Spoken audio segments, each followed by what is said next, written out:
ہر کلی کو مسکرانا آ گیا، ہر کلی کو مسکرانا آ گیا، اور آج چمکا دو در و دیوار کو۔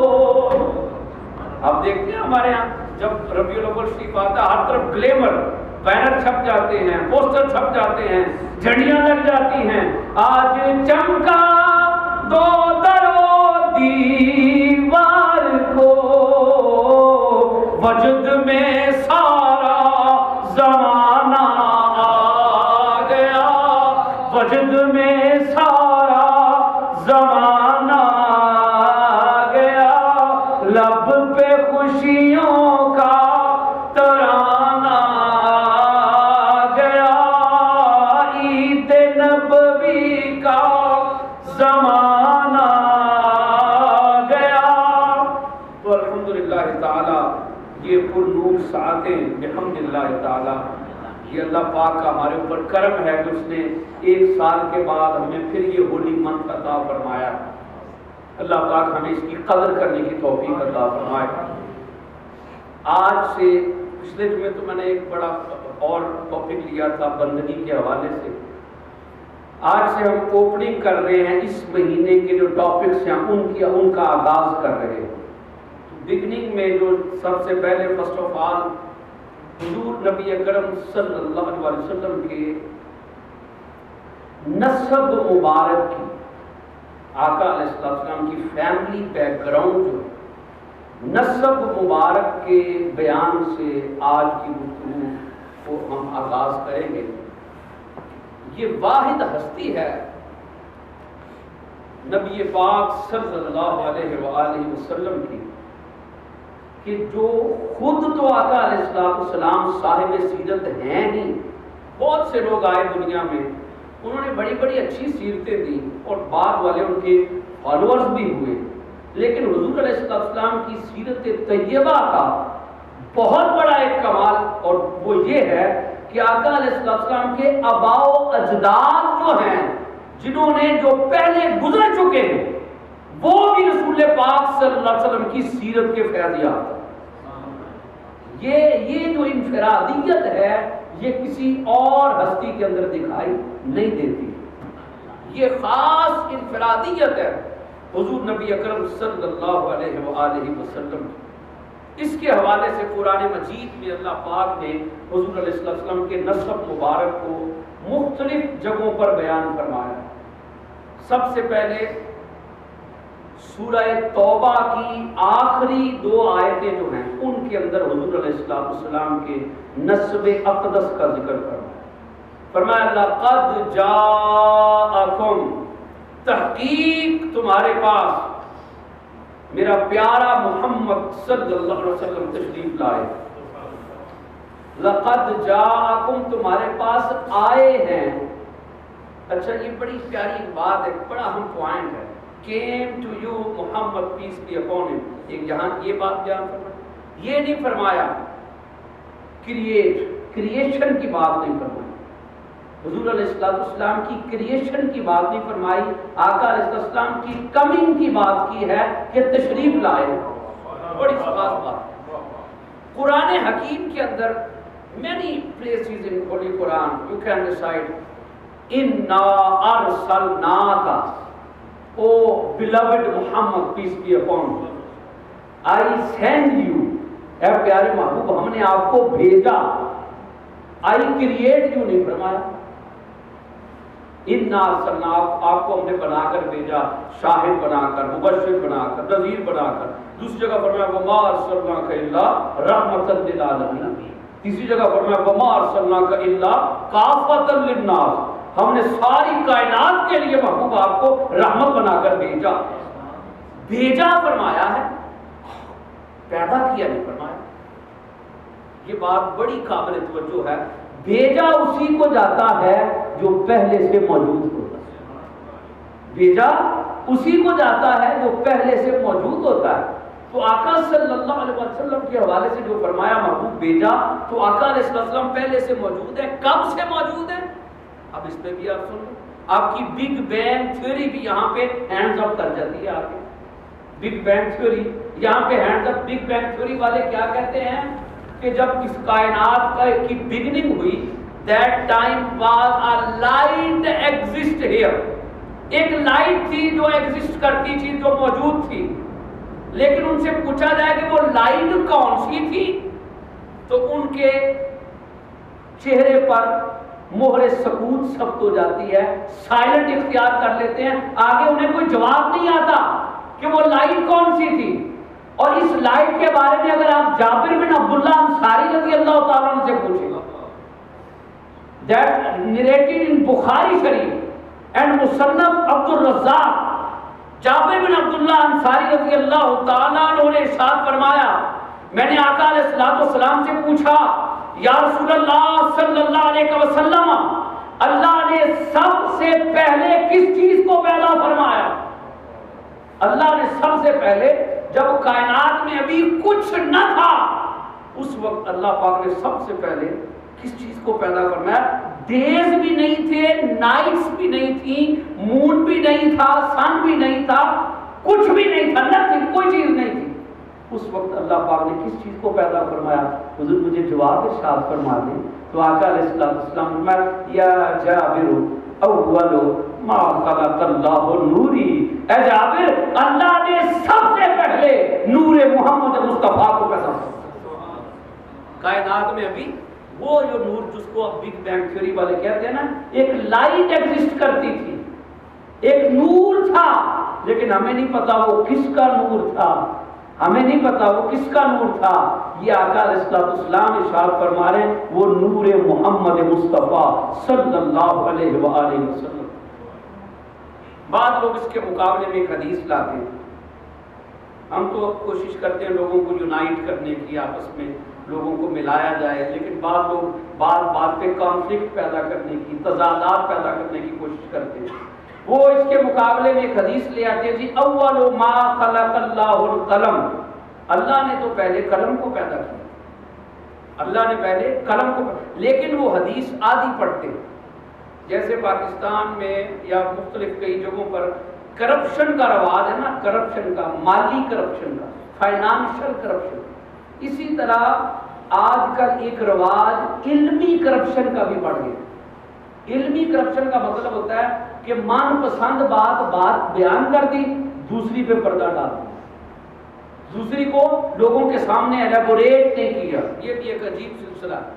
مثال کے طور پہ یا ایھا الذین آمنوا لا تقربوا الصلاۃ, اے ایمان والو نماز کے قریب نہ جانا, اتنا آپ بیان کر دیں, اس کے بعد آگے نہ پڑھیں تو اس کا معاذ اللہ کیا مطلب بنے؟ اللہ پاک نے یا ایھا الذین آمنوا لا تقربوا الصلاۃ وانتم سکارا, اے ایمان والو جب تم نشے کی حالت میں ہو تو نماز کے قریب نہ جاؤ. آدھی بات نہیں بیان کرنی چاہیے. وہ لوگ جو یہ کہتے ہیں کہ اول ما خلق اللہ القلم, وہ حدیث آدھی پڑھتے ہیں. اللہ نے قلم کو پیدا فرمایا, لیکن حدیث کے الفاظ ترمذی کی حدیث ہے اور اس کے الفاظ آگے بھی چلتے ہیں. اول ما خلق اللہ القلم وقال اللہ تعالی اکتب ما کان وسیکون, اللہ نے قلم کو پیدا فرمایا اور پھر اس قلم کو آرڈر کیا اللہ پاک نے کہ اے قلم لکھ.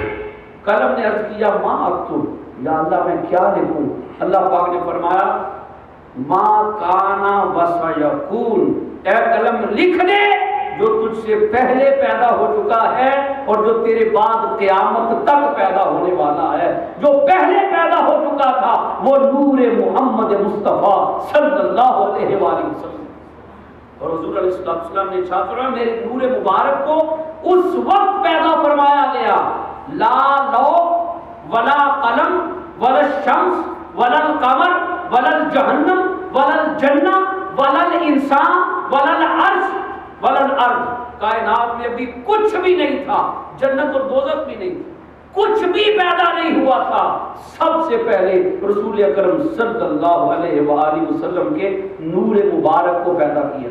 پھر حضور علیہ السلام کے نور مبارک کے فیض سے اللہ رب العزت نے آقا علیہ السلام کے نور مبارک کے ریفلیکشن سے، اس کے فیض سے لوح کو، قلم کو، عرش کو، کرسی کو، السماوات سکائز کو اللہ رب العزت نے پیدا فرمایا۔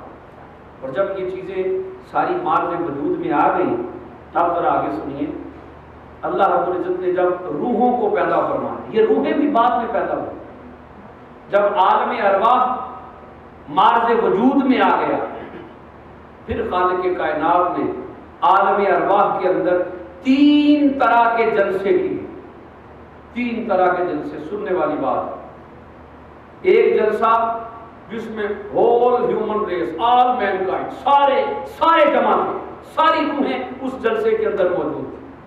اس کا ذکر اللہ رب العزت نے 9ویں پارے میں سورہ اعراف کے اندر فرمایا۔ فرمایا وَإِذْ أَخَذَ رَبُّكَ مِن بَنِي آدَمَ مِن ظُهُورِهِمْ ذُرِّيَّتَهُمْ وَأَشْهَدَهُمْ عَلَىٰ أَنفُسِهِمْ أَلَسْتُ بِرَبِّكُمْ قَالُوا بَلَىٰ شَهِدْنَا أَن تَقُولُوا يَوْمَ الْقِيَامَةِ إِنَّا كُنَّا عَنْ هَٰذَا غَافِلِينَ۔ اللہ رب العزت نے سارے انسانوں کی روحوں کو اکٹھا فرمایا اور خالق کائنات نے ان سے خطاب فرمایا، فرمایا الستُ بربکم، سب مجھے بتاؤ کیا میں تمہارا رب نہیں ہوں؟ قالوا بلا، سب نے بیک زبان ایک ہی ساؤنڈ کے اندر سب نے جواب دیا ہاں مولا تو ہمارا رب ہے۔ اللہ پاک نے فرمایا اس پر اب قائم رہنا، قیامت کے دن کہیں یہ نہ کہہ دینا کہ انا کنا عن ھذا غافلین، کہ اے رب العالمین ہم تو غافل رہے، ہم غافل رہے۔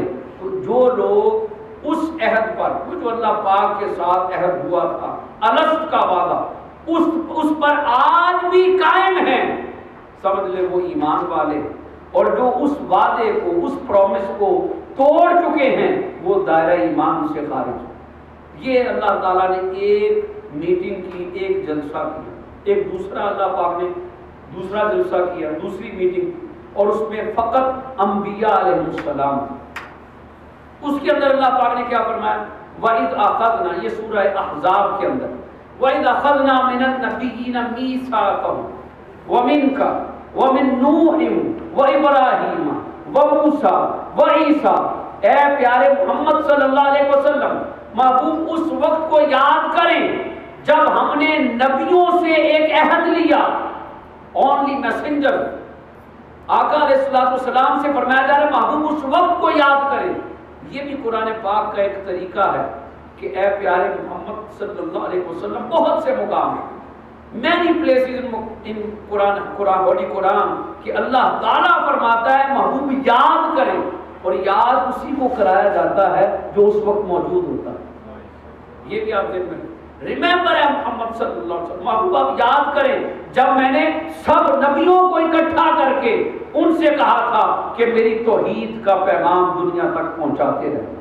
ایک بار یہ دوسرا جلسہ ہو گیا۔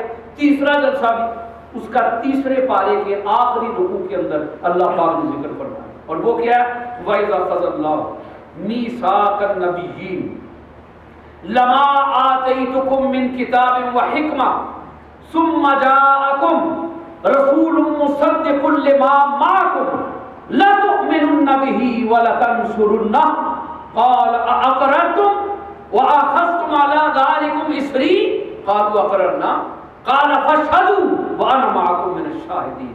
اللہ پاک نے انبیاء علیہ السلام کو اکٹھا فرمایا، اور اس بڑی پیاری بات ہے، وہ جو مجلس تھی نا، وہ میٹنگ خاص VIP ایک میٹنگ تھی، اس کے اوپر ایک نور پریویل کر گیا، ایک نور چھا گیا۔ تو اس موقع پر انبیاء علیہ السلام نے پوچھا یا اللہ یہ نور کس کا نور ہے، یہ لائٹ، یہ نور کہاں سے آیا ہے؟ اللہ پاک نے فرمایا یہ نور محمد مصطفیٰ صلی اللہ علیہ وسلم کا نور ہے، اور میں انہی کے صدقے سے تمہیں نبوت اور رسالت عطا کروں۔ میں آپ کو 3 پوائنٹس بتائیں، بڑی علمی خاص باتیں، تینوں قرآن پاک سے ریفرنسز پیش کیے۔ تو حضور نبی پاک سے اب اس شاعر اس کو اپنے انداز میں بیان کریں۔ شاعر کہتا ہے بزم کونین کو خالق نے سجا رکھا ہے، ارے آنے والا ہے جو محبوب بنا رکھا ہے اور ان کا میلاد منایا ہے خدا نے ایسے کہ محفل خاص میں نبیوں کو بلا رکھا۔ آپ تو کہتے ہیں نا جی فلاں صاحب آ رہے ہیں، جی فلاں صاحب آ رہے ہیں، اللہ نے آپ سے اگر کوئی پوچھے کہ جی میلاد کا آغاز کس نے کیا تھا، ہم میلاد مناتے ہیں نا ہر طرف دھوم دھام سے، ماشاءاللہ ابھی ڈے بائی ڈے آگے بڑھتا چلا جائے گا اور 12 ربیع الاول تک ہر طرف جوش ہو، ایموشنل ہو کے لوگ آقا علیہ السلام کی برتھ ڈے کو سیلیبریٹ کریں گے۔ یہ اگر آپ سے کوئی پوچھے کہ why are you celebrate the birthday of Holy Prophet Muhammad peace be upon him, who is the founder of میلاد، تو آپ کیا اس کو جواب دیں گے فلاں پیر صاحب ہیں یا فلاں مفتی صاحب ہیں یا فلاں مولانا صاحب ہیں یا فلاں حاجی صاحب ہیں؟ نہیں، حضور علیہ السلام کے میلاد کا فاؤنڈر خود رب کائنات۔ سب سے پہلا میلاد اللہ پاک نے خود رسول اکرم صلی اللہ علیہ وسلم کا سیلیبریٹ کیا۔ حضور نبی اکرم صلی اللہ علیہ وآلہ وسلم کے لیے سارے نبیوں کو اکٹھا کیا اور ان سے پھر پختہ عہد لیا کہ جب بھی تم دنیا کے اندر جاؤ، ایک تو وہ بات تھی کہ میری توحید کا ایک اعلان کرنا، اور دوسرا میرے محبوب کی آمد کے ڈنکے بجاتے چلے جائیں۔ جو بھی نبی جائے اس دنیا کے اندر وہ جا کے اعلان کرے کہ میں تو اللہ تعالیٰ کا یہ پیغام لے کر آیا ہوں اور ہم سب کے بعد وہ ہستی اس دنیا آب و گل میں تشریف لانے والی ہے جس کی خاطر خالق کائنات نے اس بزم کون و مکان کو سجایا، وہ سیدنا محمد مصطفیٰ صلی اللہ تعالیٰ علیہ وآلہ وسلم کی ذات اقدس۔ تو یہ 3 مقامات ہیں۔ اب انبیاء علیہ السلام اس دنیا کے اندر آ رہے ہیں، حضور نبی اکرم صلی اللہ علیہ وآلہ وسلم کی آمد کے ڈنکے بجا رہے ہیں۔ سب سے پہلے تو آپ دیکھ لیں جب زمین پیدا ہوئی، یہ تو عالم روا کی ساری باتیں جب یہ زمین نہیں بنی تھی۔ اب آپ سے کوئی کوشچن کرے کہ زمین پہلے بنی یا انسان پہلے دنیا میں آیا، تو زمین پہلے بنی، زمین پہلے بنی۔ ارتھ جو ہے یہ پہلے مارز وجود میں آئی۔ ارتھ کیسے مارز وجود میں آئی ہے اس کا بھی ذرا سن لیں، یہ بھی بڑی توجہ کے طالب ہے یہ بات۔ اللہ رب العزت نے جب چاہا کہ میں زمین بناؤں اور زمین کے اوپر انسان کو اپنا خلیفہ بنا کر اس یہاں سے عالم ارواح سے مالا اعلیٰ سے خلیفہ بنا کر انسان کو زمین پر بھیجوں، یہ کیسے ہوا، یہ بھی بڑی توجہ کے طالب ہے بات۔ وَإِذْ قَالَ رَبُّكَ لِلْمَلَائِكَةِ إِنِّي جَاعِلٌ فِي الْأَرْضِ خَلِيفَةً، اور اے محمد صلی اللہ علیہ وسلم اس وقت کو یاد کیجئے جب آپ کے رب نے فرشتوں سے فرمایا، اب دیکھیں پھر وہی آیت، اذکر remember of Muhammad peace be upon, محبوب اس وقت کو یاد کریں۔ اس کا مطلب ہے ہر مقام پر رسول پاک صلی اللہ علیہ وسلم کا نور جلوہ گر تھا، کوئی ایسا مقام نہیں۔ آپ قرآن پاک میں پاسٹ میں ہونے والے واقعات آپ دیکھیں تو صحیح، جتنے بھی پاسٹ میں ہو گزرے ہیں واقعات، ایون کہ حضور علیہ السلام کی ولادت طیبہ سے 55 ڈیز پہلے جو ابرہا کا واقعہ ہوا، یو نو ایونٹ آف ابرہا، ابرہا کا جو واقعہ ہوا ہے، جو لے کر آیا تھا فورس، لے کر آیا تھا ایلیفنٹس کی فورس لے کر آ گیا تھا اور اس نے اٹیک کر دیا تھا مکہ کی سرزمین پر آ کر، وہ واقعہ بھی جب قرآن ڈسکرائب کرتا ہے تو قرآن کس انداز میں کرتا ہے؟ قرآن فرماتا ہے الم تارا، الم تارا، have you not seen a Muhammad peace be upon ہم، محبوب کیا آپ نے دیکھا نہیں؟ تو یہ آپ اسی کو کہتے ہیں جس نے دیکھا ہو۔ الم تارا کیف فعل ربک باصحاب الفیل، تو اس واقعے کو بھی اسی طرح الم تارا کہہ کر، کیا پیارے محمد صلی اللہ علیہ وسلم آپ نے مشاہدہ نہیں کیا کہ ابھی آپ کی ولادت سے 55 روز پہلے یہ واقعہ ہوا؟ تو عرض کرنے کا مقصد اسی طرح جب سیدنا آدم علیہ السلام کریشن آف ایڈم ہو رہی تھی، اس وقت اللہ پاک وَإِذْ قَالَ رَبُّكَ لِلْمَلَائِكَةِ، جب آپ کے رب نے فرشتوں سے فرمایا انی جاعل فی الارض خلیفہ، میں زمین میں اپنا نائب بنانے والا ہوں، تو فرشتوں نے کیا عرض کیا؟ انسان ہے یہ جا کے دنگا فساد کرے گا، خون ریزی کرے گا، ہم زیادہ حقدار ہیں، اے اللہ ہمیں خلافت عطا فرما، ہمیں نیابت عطا فرما. تو اس پر اللہ پاک نے فرمایا جو میں جانتا ہوں وہ تم نہیں جانتے، چپ ہو جاؤ. فرشتے چپ ہو گئے اور فرشتوں نے کیا کیا؟ فرشتوں نے اللہ تعالیٰ کے عرش کا طواف کرنا شروع کر دیا. اللہ تعالیٰ کے عرش کا طواف کرنا. سبحانک لا علم لنا، اے اللہ ہمارے پاس کچھ علم نہیں، الا ما علمتنا، سوائے اس کے جو تو نے ہمیں ٹیچ کیا ہے، جو تو نے ہمیں سکھایا ہے، ہمارے پاس اور کوئی علم نہیں ہے. اور اللہ کے اور یہ سوچ کر کہ اللہ پاک جلال میں ہے، اللہ پاک کہیں ناراض نہ ہو جائے، ہم کوئی زیادہ بات تو نہیں کر بیٹھے بارگاہ خدا مندی میں. تو فرشتوں نے عرش کے اراؤنڈ اللہ پاک کی بارگاہ میں گھومنا شروع کر دیا.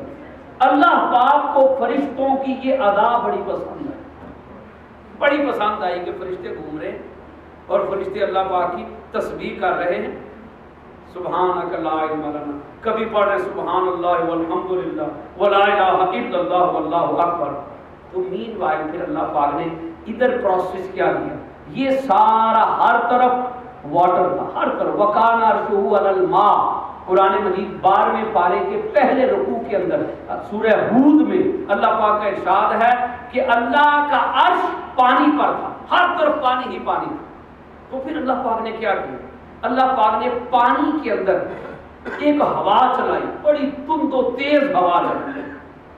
بڑی سننے والی بات، جب بڑی تیز ہوا چلی تو پھر پانی کی موجیں، ویوز آپس میں ٹکرائیں، لہریں جب ٹکرائیں تو موجوں کے اور لہروں کے ٹکرانے سے ایک خاص جگہ پر جھاگ بن گئی. وہ جو جھاگ بنی اس کو اللہ پاک نے ٹھوس شکل عطا فرما. وہ پانی کے اوپر ایک کلف سی بن گئی، ایک چٹان سی. وہ مقام جو سب سے پہلے پانی کے اوپر کلف کے طور پر، ایک چٹان کے طور پر ایک بنا، وہ کون سا مقام تھا؟ وہ کعبۃ اللہ کی سرزمین، جہاں آج کعبہ معظمہ ہے نا، کعبۃ اللہ. وہ مقام تھا کہ جہاں اللہ پاک نے پانی کے اوپر ہوا چلا کے اس کو جھاگ بنا کے ٹھوس شکل عطا فرمائی، جہاں آج اللہ کا گھر موجود ہے. پھر اسی طرح یہی پروسیس کیا گیا دوسرے مقام پر، اور وہ دوسرا مقام مدینہ طیبہ میں وہ مقام ہے جہاں آج گنبد خضرا موجود ہے. پھر تیسرا مقام جہاں پہ اسی پروسیس کے تحت زمین بنائی گئی، وہ تھرڈ پلیس جو ہے وہ مسجد اقصیٰ ہے، مسجد اقصیٰ فلسطین کی. یہ تین مقامات ہیں جسے سب سے پہلے اللہ پاک نے ٹھوس شکل عطا فرمائی.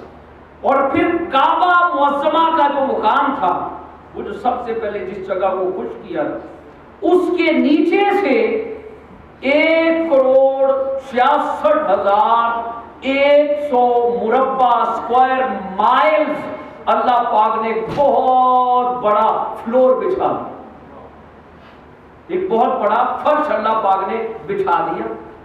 اور پھر اللہ تعالیٰ نے سورہ زاریات 27ویں پارے کے دوسرے رکوع میں یہ ارشاد فرمایا، وَالسَّمَاءَ بَنَيْنَاهَا، ہم نے اسکائز کو پیدا کیا ہے، وَالْأَرْضَ فَرَشْنَاهَا، اور ہم نے زمین کا بچھونا بچھایا ہے، فَنِعْمَ الْمَاهِدُونَ، ہم کتنا ہی اچھا زمین کا بچھونا بچھانے والے. اللہ پاک نے خود اپنی حمد بیان فرمائی، خود اپنی حمد بیان فرمائی. یہ آپ کو میں نے عرض کیا کہ یہ اس پروسیس کے تحت جو ہے یہ سارا سلسلہ ہوا. اب اسی طرح ہے کہ اللہ رب العزت نے پھر فرشتوں سے فرمایا کہ اب تم عرش سے نیچے چلے جاؤ، عرش سے نیچے میں تمہارے لیے ایک 7ویں آسمان کے اوپر ایک بیت المعمور بنا دیتا ہوں. بیت المعمور، اس گھر کے اوپر، اس گھر کے اندر جا کے اس کا طواف کرو. اب وہ بیت المعمور کا فرشتے طواف کرتے ہیں، اس کے بعد وہی فرشتے زمین پر آتے ہیں. کعبۃ اللہ، بالکل کعبۃ اللہ جو 7th سکائی ہے، 7واں آسمان جو ہے، اس کے اوپر بیت المعمور ہے، اور اس کے اوپر پھر عرش معلیٰ. کعبۃ اللہ بالکل اس کی ڈائریکشن پر زمین پر ہے. فرشتے زمین پر آ کر اس کا پھر کعبے کا طواف کرنے لگے. اور پھر جب نبی اکرم صلی اللہ علیہ وآلہ وسلم کی ولادت طیبہ ہو گئی، رسول اکرم صلی اللہ علیہ وآلہ وسلم کا گنبد خضرا بنا، تو پھر حضور علیہ السلام نے ارشاد فرمایا 70,000 ملائکہ پہلے عرش کے کعبے کا طواف کرتے ہیں، پھر اس کعبے کا طواف کرتے ہیں، پھر وہ 70,000 فرشتے میری بارگاہ میں آ کے درود و سلام کے گجرے پیش کرتے ہیں، درود و سلام کے گجرے پیش کرتے. اور جو ایک دفعہ ونس ٹائم جو 70,000 اینجل جو آتے ہیں میری بارگاہ میں درود و سلام کے گجرے پیش کرتے ہیں، سیکنڈ ٹائم وہ نہیں آ سکتے، دوسری مرتبہ نہیں آ سکتے.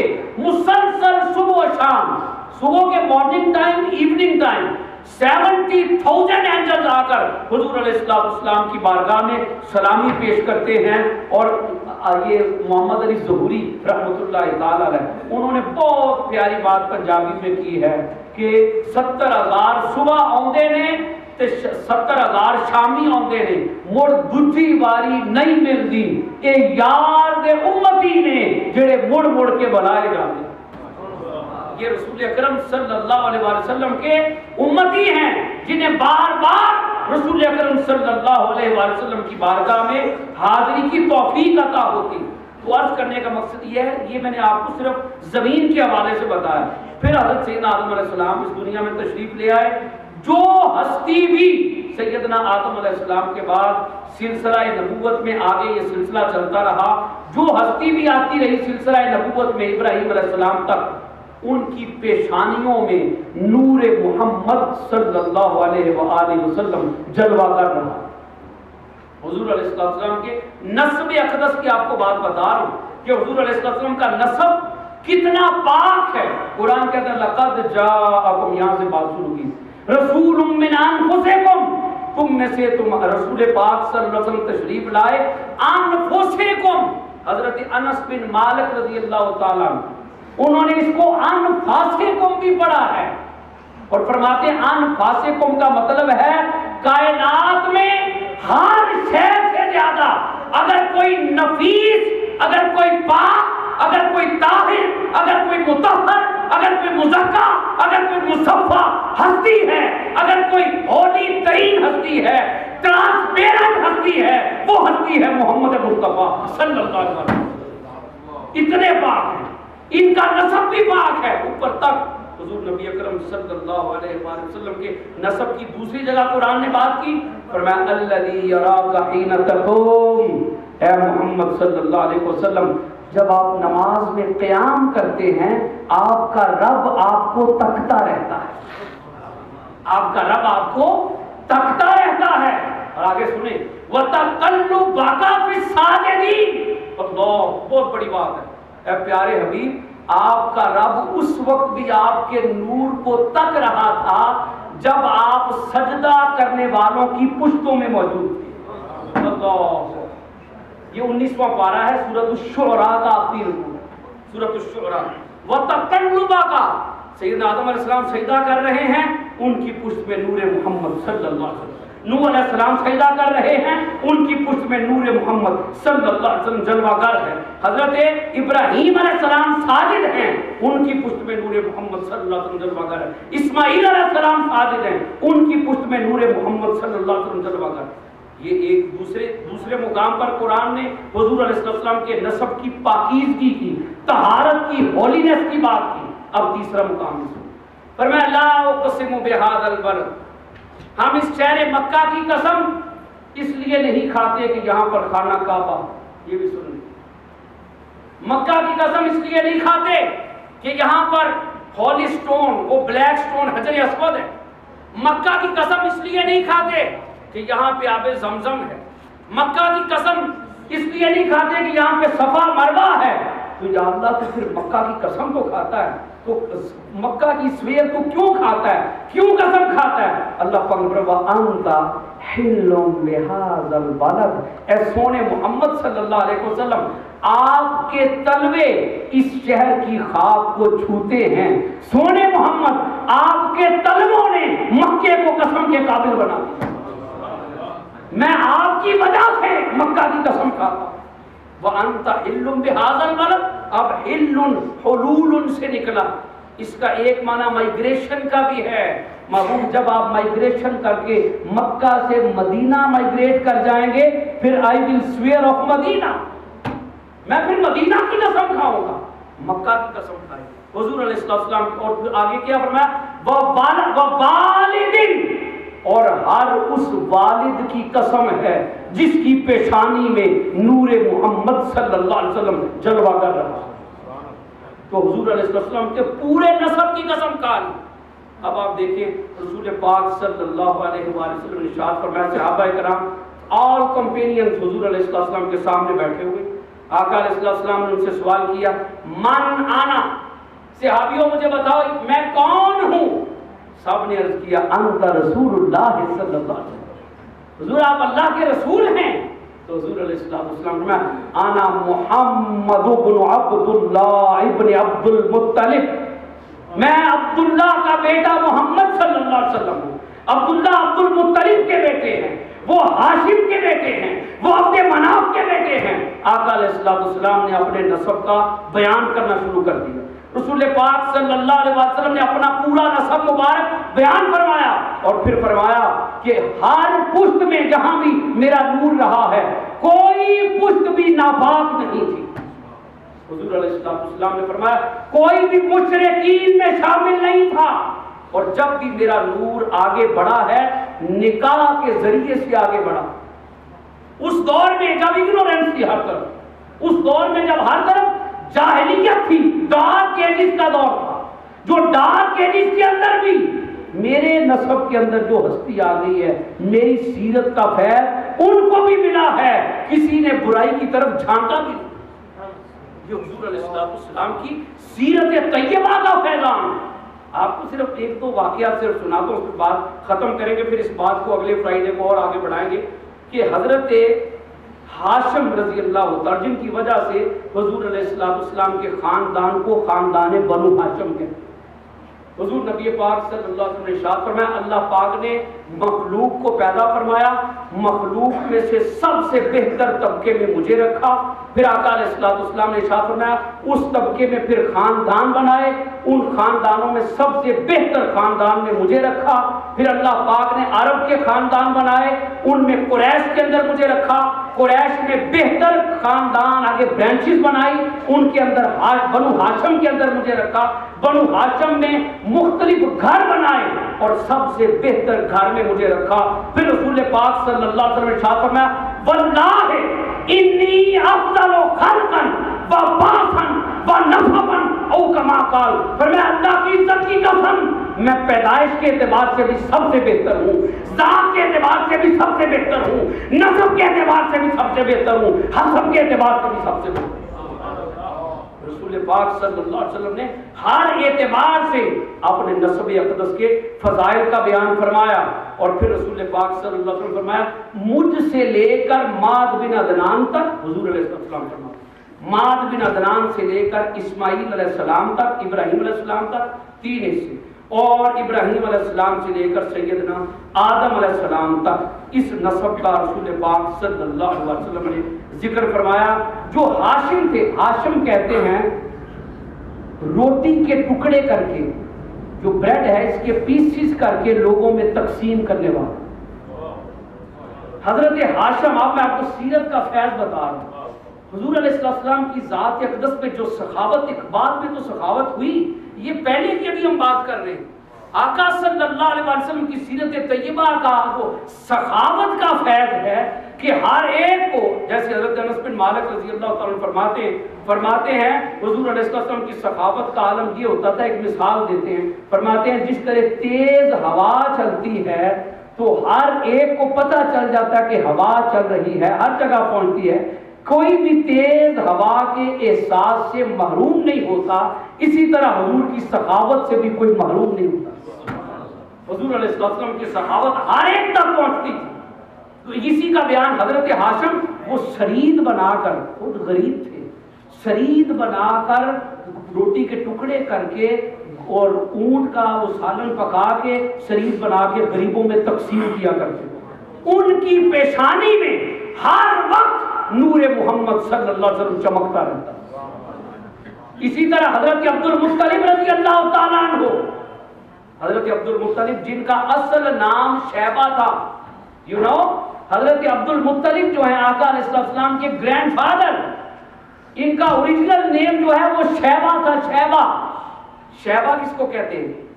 جس کا یہ جو ہیئر بال ہیں، جس کے وائٹ بال ہوں، عربی زبان میں اس کو شیبہ کہتے ہیں۔ جس کے بالوں میں چاندی آ جائے اس کو شیبہ کہا جاتا ہے۔ جب حضور علیہ السلام کے دادا جان پیدا ہوئے تھے تو بائی برتھ شروع سے پیدائشی طور پر ان کے بال سفید تھے، اس لیے ان کا نام حضرت شیبہ رکھ دیا گیا۔ لیکن ان کے ایک چچا تھے، ان کو پتا چلا کہ جب ان کے والد صاحب کا وصال ہو گیا، حضرت شیبہ کے والد صاحب کا وصال ہو گیا، ان کو ان کے چچا کو پتا چلا میرا بھتیجا بڑا ایکٹیو ہے، تو میں اس کو اس علاقے سے مکہ شہر کے اندر لے آؤں۔ وہ لینے کے لیے چلے گئے۔ اب ان کے چچا کے حالات بڑے اچھے تھے اور ان کا نام تھا مطلب ان کا نام۔ وہ کسی گاؤں سے حضرت شیبہ کو لے کر مکہ لا رہے تھے۔ جب مکہ سٹی کے اندر انٹر ہوئے تو مکہ والوں نے پوچھا یہ مطلب یہ ساتھ کس کو بٹھایا ہوا، ساتھ اپنے ساتھ یہ کس کو بٹھایا ہوا؟ اس پر جواباً مطلب نے کیا جواب دیا؟ اس نے کہا، کہنے لگے کہ یہ میرا عبد ہے، بھتیجا نہیں بتانا۔ کیونکہ غریب تھے، وہ کپڑے بھی گرد آلود تھے، ڈسٹ لگی ہوئی تھی، تو ایسے رکھ رکھاؤ کی خاطر نا، آپ دیکھیں نا، جو نسب سے ہٹ جاتا ہے اس کی ہیبٹ سالو ہو جاتی ہے۔ جو نسب کے اندر جہاں حضور علیہ السلام کا نور مبارک جلوہ گر رہے، ان کی ہیبٹ کچھ اور ہے، ان کا رنگ ہی نرالا۔ یہ چونکہ ان کے پیشانی میں حضور علیہ السلام کا نور چمکنا تھا، حضرت شیبہ کی پیشانی میں، تو انہوں نے جواباً، لوگوں نے پوچھا کیا آپ واقعی مطلب کے بھتیجے ہیں، مطلب کے آپ غلام ہیں؟ تو انہوں نے جواباً کیا کہا، کہنے لگے نام انا عبد المطلب، ہاں میں مطلب کا غلام۔ اس دن سے شیبہ کا نام عبد المطلب پڑ گیا۔ انہوں نے چچا کی کہی ہوئی بات کا بھرم رکھ لیا اور اپنے آپ کو پھر کبھی شیبہ نہیں کہا، پھر ہمیشہ اپنے آپ کو عبد المطلب کہنے لگے۔ پھر اسی طرح انہوں نے بھی سخاوت کی۔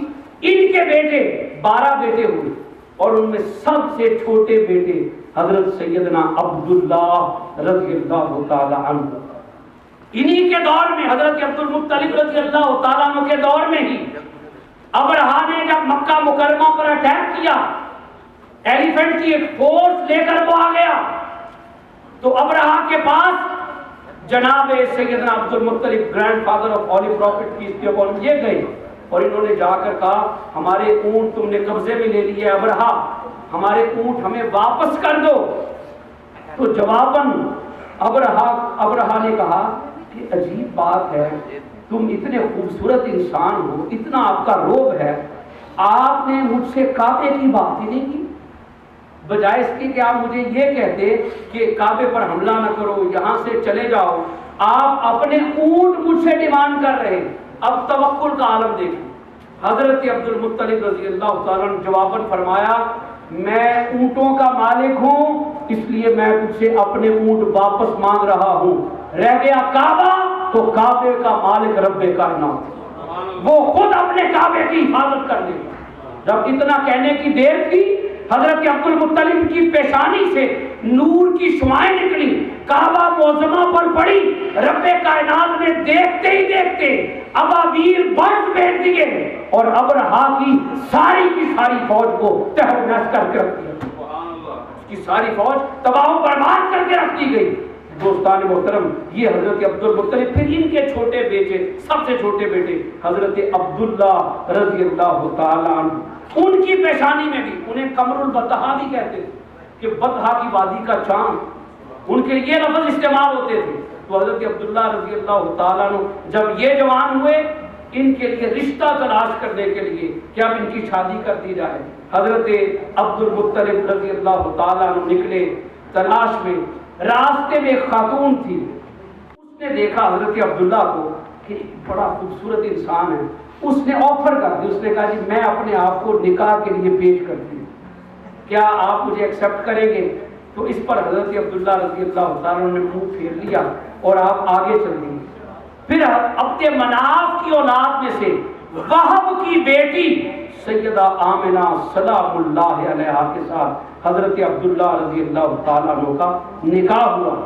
جب نکاح ہو گیا، شادی ہو گئی، کچھ دنوں کے بعد دوبارہ جناب عبداللہ رضی اللہ تعالیٰ حضور علیہ السلام کے فادر وہ گئے حضرت عبداللہ، اور انہوں نے جا کر، بڑی سننے والی بات، انہوں نے جا کر حضرت آمنہ رضی اللہ تعالیٰ عنہا سے تو شادی ہو چکی تھی، اس خاتون سے جا کے ملاقات کی اور اپنے آپ کو پھر پیش کیا کہ ہاں اب آپ شادی کر سکتی ہیں۔